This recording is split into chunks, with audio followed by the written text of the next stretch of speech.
पाकिस्तान के लिए वो 12 मिनट का खेल है। पाकिस्तान 12 मिनट में इसराइल का नामो निशान मिटा सकता है, लेकिन ये न जाने किस चीज़ की तमन्ना या किस चीज़ की आरजू लेके बैठे हैं, या क्या चीज़ कर रहे हैं ये हमें नहीं समझ आ रहा। उनकी माएँ रो रही हैं, बच्चे कह रहे हैं कि हम हुजूर के पास जाके शिकायत करेंगे आपकी उम्मत की कि ये हमारे लिए कुछ नहीं कर रहे, इतनी ताकत होने के बावजूद। इंडिया को तो पहले वो मुसलमानों से जेलस होता है, और पहले की बात है वो मुसलमानों के पहले ही खिलाफ है। ठीक है, अगर वो ईरान का भी तो साथ दे सकता है, क्यों नहीं दे रहा? क्योंकि वो मुसलमान है और वो हाँ जी, तो इंशाल्लाह हम मुसलमान हैं, पाकिस्तान मुसलमान ममालिक है। ठीक है, हमें मुसलमान होने के नाते हम मुसलमान का ही पहले साथ देंगे, ना कि गैर मजहब का। नहीं जी, तमाम उम्मत मुसलमान के लिए ये फायदेमंद है, और कोई तो है जिसने आवाज़ उठाई है और बेहतरीन है, ज़बरदस्त है। मुसलमानों का जो है जज्बा इन लोगों ने उजागर किया है। जो फ़लस्तीन पे जुल्म सितम हो रहा था उसका किसी ने तो जवाब दिया है। इंडिया छेड़ना चाह रही है और जानबूझ के छेड़ना चाह रही है। उन्होंने होना चाहिए सी ये बेहतर होया है जो भी होया। नहीं, ऐसा कोई नहीं है जो हमारा साथ देगा हम उसका साथ देंगे। हम मुसलमानों भाइयों के साथ हैं, उनके साथ खड़े हैं। जज्बा जुनून हमारे साथ वैसे ही है।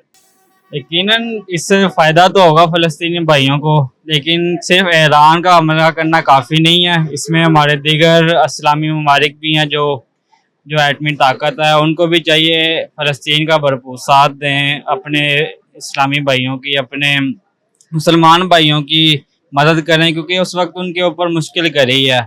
और हुजूर की ये सुन्नत भी है कि हुजूर जब अपनी उम्र में कई मुश्किलात देखते तो उनकी मदद के लिए लश्कर रवाना करते थे। तो अब उनकी सुन्नत की पैरवी करते हुए हमें भी चाहिए, हमारे दीगर इस्लामी ममालिक को भी चाहिए कि वो भी इसराइल को टारगेट बनाए। अस्सलाम वालेकुम नाज़रीन, मैं हूं इनाम और आप देख रहे हैं पब्लिक प्रोग्राम। नाज़रीन, आज हम लोगों से जानेंगे जो ईरान और इसराइल की आपस में जंग और तनाज़ा चल रहा है, उस हवाले से कि लोग अपनी क्या राय देते हैं कि ईरान ने ये अपने फायदे के लिए किया। तो आइए दोस्तों, लोगों से जानते हैं कि इससे फ़लस्तीन को कितना फायदा होगा और मुसलमानों को कितना फायदा होगा। अस्सलाम वालेकुम। जी वालेकुम अस्सलाम। कैसे हो सर? अल्हम्दुलिल्लाह, दुआएं आपकी, शुक्र। अच्छा सर, आपको पता है कि ईरान ने इसराइल के ऊपर हमला कर दिया है, और मुसलमानों के लिए ये कोई फायदेमंद हो सकता है या ईरान के लिए ही फायदा बस? जी, हम मुसलमान हैं, पहले तो हमें अपने मुसलमान भाइयों का साथ देना चाहिए। ठीक है, और जो इसराइल है, ठीक है, हमें पुरजोर मज़ाहमत करनी चाहिए। हमें अपने मुसलमान भाइयों का, देखिए हम मुसलमान होने के नाते हमें हर तरह से उनका साथ देना चाहिए, और घर में बैठ के बल्कि बाहर निकलना चाहिए हमें। ठीक है, घरों से बाहर निकल के उनका साथ देना चाहिए, उनका हिम्मत, जज्बा, जोश, हर चीज़ को बुलंद करना चाहिए, और हमें उनका साथ देना चाहिए। अगर हम वहाँ जाके उनका साथ नहीं दे सकते, अगर कुछ नहीं कर सकते, हम घर बैठ के उनके लिए दुआ तो कर सकते हैं ना।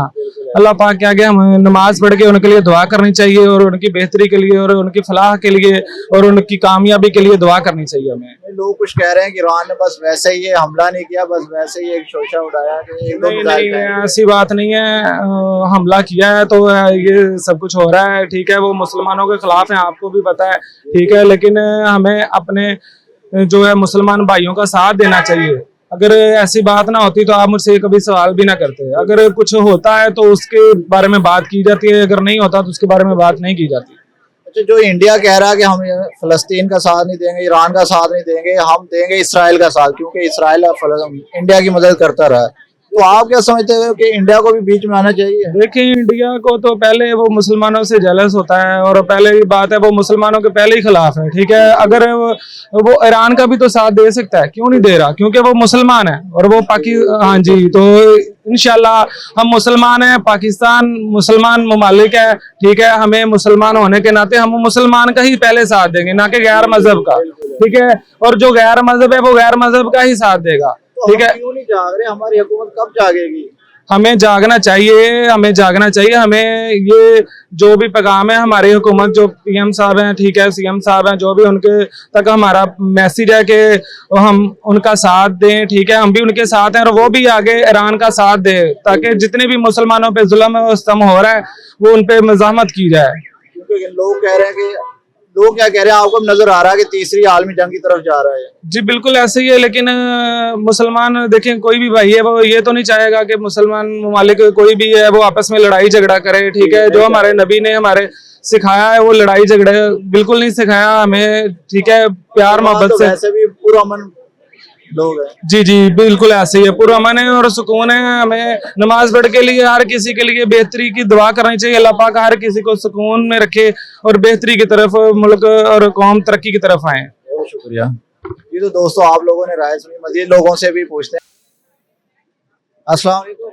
वालेकुम अस्सलाम। कैसे हो सर? अल्हम्दुलिल्लाह जी, आप सुनाए कैसे हैं? ये शुक्र अल्लाह। अच्छा सर, आपको पता है कि इसराइल के ऊपर जो ईरान ने हमला किया है, आप क्या समझते हो कि ये मुसलमानों के लिए फायदेमंद है या इसराइल के ईरान के लिए ही फायदेमंद है? नहीं जी, तमाम उम्मत मुसलमान के लिए ये फायदेमंद है।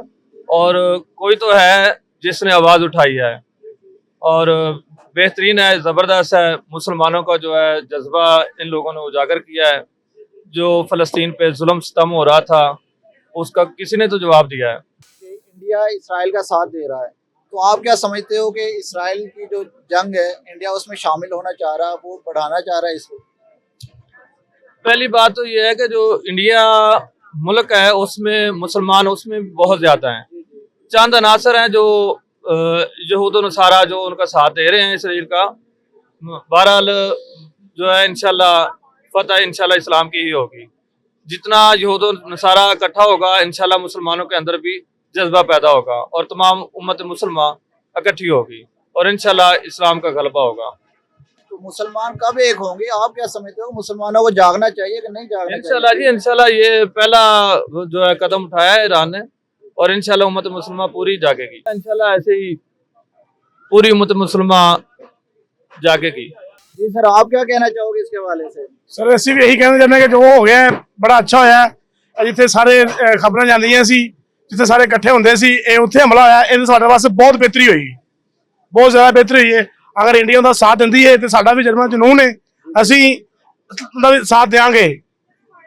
ठीक है, आप नहीं समझते कि इंडिया जंग को छेड़ना चाह रहा है? इंडिया छेड़ना चाह रही है और जानबूझ के छेड़ना चाह रही है। उन्होंने होना चाहिए ਸੀ, ਇਹ ਬਿਹਤਰ ਹੋਇਆ ਹੈ जो भी होया। नहीं, ऐसा कोई नहीं है। जो हमारा साथ देगा हम उसका साथ देंगे। हम मुसलमानों भाइयों के साथ हैं, उनके साथ खड़े हैं। जज्बा जुनून हमारे साथ वैसे ही है। मुसलमानों के लिए कोई पैगाम देना चाहोगे? मुसलमानों के लिए यही पैगाम है, जितना मुसलमान इकट्ठा होगा, सारे भाई एक होंगे तो सारा ये निज़ाम होगा। ये तो वक्के वक्त रहेंगे तो इंडिया अपना फायदा उठाएगा, इसराइल अपना फायदा उठाएगी, यही बात है। और चाह रहे हैं कि मुसलमान भी सब एक हो जाए, खाली ईरान से कुछ नहीं बनेगा। इंडिया भी इसराइल का साथ दे रहा, तो पाकिस्तान को भी फलस्तीन का ईरान का साथ देना चाहिए इंशाल्लाह। वालेकुम अस्सलाम। कैसे हो सर? अल्हम्दुलिल्लाह, अल्लाह पाक का करम। आप सुनाएं।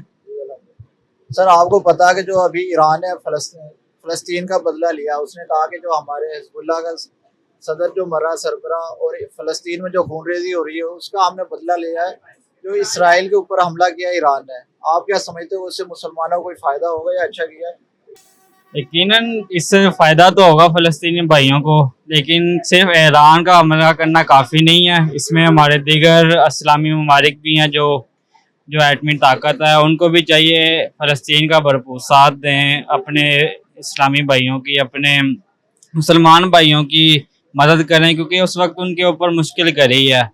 और हुजूर की यह सुन्नत भी है कि हुजूर जब अपनी उम्र में कई मुश्किलात देखते तो उनकी मदद के लिए लश्कर रवाना करते थे। तो अब उनकी सुन्नत की पैरवी करते हुए हमें भी चाहिए, हमारे दीगर इस्लामी ममालिक को भी चाहिए कि वो भी इसराइल को टारगेट बनाए। तो देखे ना कि इसराइल के ऊपर हमला कर तो दिया ईरान ने, तो आप नहीं समझते कि इसराइल जवाबी कार्रवाई करेगा? ईरान तैयार होगा इसके लिए? यकीनन उन्होंने कहा भी है, अमेरिका भी उनका पूरा साथ दे रहा है और कुरान पाक में भी है कि जी जो कुफर है ना ये मिल्लत वाहिद है, और जितने भी उनके इख्तिलाफ होंगे, जब उनका मुसलमान के खिलाफ जंग होगी मुसलमानों के खिलाफ, तो वो इकट्ठे हो जाते हैं। इंडिया ने भी ऐलान कर दिया कि वो इसराइल का साथ देगा। आप क्या समझते हैं, इंडिया को भी ऐसा करना चाहिए था क्या? जी करना तो नहीं चाहिए, लेकिन कुरान पाक में जब है कि ये मिल्लत वाहिद है, एक दूसरे के लिए ये साथ देते हैं जब मुसलमानों के खिलाफ बात हो, तो अब इंडिया क्या, ईरान क्या, इंडिया, अमेरिका और दीगर ममालिक भी जो भी हैं वो भी भरपूर साथ देंगे इसराइल का, क्योंकि इस वक्त मुसलमानों को दबाने की पुरजोर कोशिश की जा रही है कि क्योंकि मुसलमान एक ऐसी ताकत है जो उभर के सामने आएगी तो पूरी दुनिया को हिला सकती है। बिल्कुल ऐसे। आखिर में कोई पैगाम हमारी हुकूमत का, हमारी हुकूमत जाग जाए शायद। हुकूमत को पैगाम क्या दें, यही कह सकते हैं कि जी जो आपसे हो सकता है आप कम से कम वो तो करें।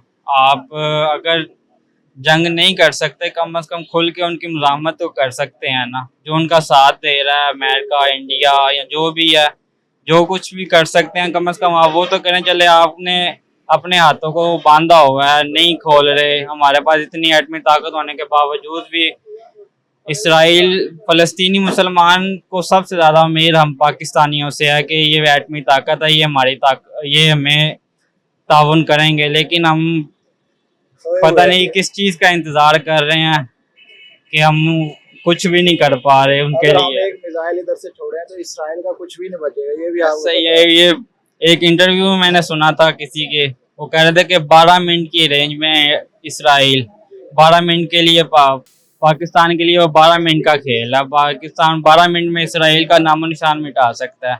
लेकिन ये न जाने किस चीज़ की तमन्ना या किस चीज़ की आरज़ू लेके बैठे हैं, या क्या चीज़ कर रहे हैं, ये हमें नहीं समझ आ रहा। उनकी माएँ रो रही हैं, बच्चे कह रहे हैं कि हम हुजूर के पास जाके शिकायत करेंगे आपकी उम्मत की कि ये हमारे लिए कुछ नहीं कर रहे, इतनी एटमी ताकत होने के बावजूद। फिर भी मुसलमान जाग नहीं रहे। फिर भी मुसलमान जाग नहीं रहे। अल्लाह पाक जागने की तौफीक अता करे मुसलमानों को। बहुत शुक्रिया। ये तो दोस्तों आप लोगों ने राय सुनी। मज़ीद लोगों से जानते हैं कि वो क्या ख्याल रखते हैं कि इसराइल के ऊपर जो ईरान ने हमला किया वो सही किया है, और अगर ईरान के ऊपर वापस हमला होता है तो ईरान आगे से क्या जवाब देगा। तो मज़ीद लोगों से जानते हैं क्या कहते हैं। तो सर आपको पता है कि ईरान ने जो इसराइल के ऊपर हमला किया है, उसकी जो दुनिया की सबसे मजबूत एजेंसी माना जाता था, उसके हेडक्वार्टर के ऊपर ईरान ने हमला किया है ताकि जो भी पैगाम है वो नामौसूल हो सके, मुसलमान ज़्यादा से ज़्यादा बच सके। तो आप क्या समझते हैं कि ये बहुत अच्छा इकदाम उठाया इस ईरान ने? ये तो मैं ख्वाब खेल ही है, पता नहीं किया भी है कि नुकसान किया क्यों नहीं किया यार? नुकसान 200 मिसाइल वो एक वीडियो देख रहे थे, उसमें खाली एक खोल था मिसाइल वाला जो खाली पड़ा हुआ था। हमने तो यही चीज देखी, बाकी वल्लाहु आलम, अल्लाह बेहतर जानता है हकीकत क्या नहीं है। तो इंडिया ने भी कहा कि हम इसराइल का साथ दें, तो आप क्या समझते हो कि इंडिया भी जंग की तरफ रवा दवा, वो तो कहता है कि हम पुरअमन है, और जो मुसलमानों को जमीन से खत्म करना चाहते हैं वो कहें कि हम इसराइल पर हमला करें, ये तो जो झूठ है ना। तो जो कुफर है वो कुफर है, अगरचे वो इंडिया का हो, अगरचे अमेरिका का हो, और चाहे किसी और चीज का हो। क्योंकि कुरान मजीद में है मुनाफिक भी पाए जाते हैं और काफिर भी पाए जाते हैं, और दोनों ही एक इकट्ठे हैं, एक ही ग्रोह हैं। तो हमारे मुसलमान क्यों नहीं एक हो रहे? ये मुसलमान हमारे मुसलमान एक तभी होंगे जब हुक्मरान हमारे अच्छे होंगे, हुक्मरान तभी अच्छे होंगे जब हमारी राय अच्छी होगी। सारे ममालिक ये तो देखे ना, मेन चीज पाकिस्तान है, सबकी नजरें पाकिस्तान की तरफ है कि पाकिस्तान जब उठेगा तो हम, जैसे पीछे वो देखा जब वज़ीर आज़म जो हमारे शहबाज शरीफ उन्होंने अक़वाम मुत्तहिदा में वॉकआउट किया, तब पीछे उनके कितने ममालिक ने वॉकआउट किया। तो इसमें कुछ कहते हैं कि ये इसमें भी बहुत बड़ी साजिश है, बाकी अल्लाह बेहतर जानता है कि इसमें हकीकत क्या है। अल्लाह से दुआ है कि अल्लाह ताला हमें अच्छा हुक्मरान अता करे, और अगर है अल्लाह उसे हिदायत दे और मुसलमानों के लिए अच्छा सोचे, और हमें भी इस मुल्क में रहकर इसकी हिफाजत करने की तौफीक अता करे, और फ़लस्तीन और के मजलूम है जो उनकी मदद करने की तौफीक अल्लाह दे। पैगाम हमारी आवाम का, हमारे अब पैगाम क्या दें, जितने मर्जी बंदा बयान कर ले। उलमा किराम इस चीज पर बहुत सारे अवाम को जगा रहे हैं कि मुसलमान एक मुट्ठी की तरह हैं, एक जान है, एक मुट्ठी की तरह। लेकिन फिर भी लोग दुनिया की तरफ माइल हो रहे हैं। इसमें एक कुफर का सबसे बड़ा हाथ है। लेकिन हमें चाहिए कि हम अपने भाइयों के साथ खड़े हों, उनके दर्द उनके दुख में शरीक हों, उनके शाना पिशाना खड़े हों। हमारा तो ये बस में नहीं है, नहीं तो उनके साथ जंग में कब के चले जाएं। ये तो हमारे हुक्मरानों फौज और इजाजत दे तो बड़ी ये तो हमारी ख्वाहिश है कि हुजूर ने फरमाया शहीद का बड़ा रुतबा है। हुजूर ने भी इस चीज की दुआ की थी। बाकी अल्लाह सबको हिदायत अता करे।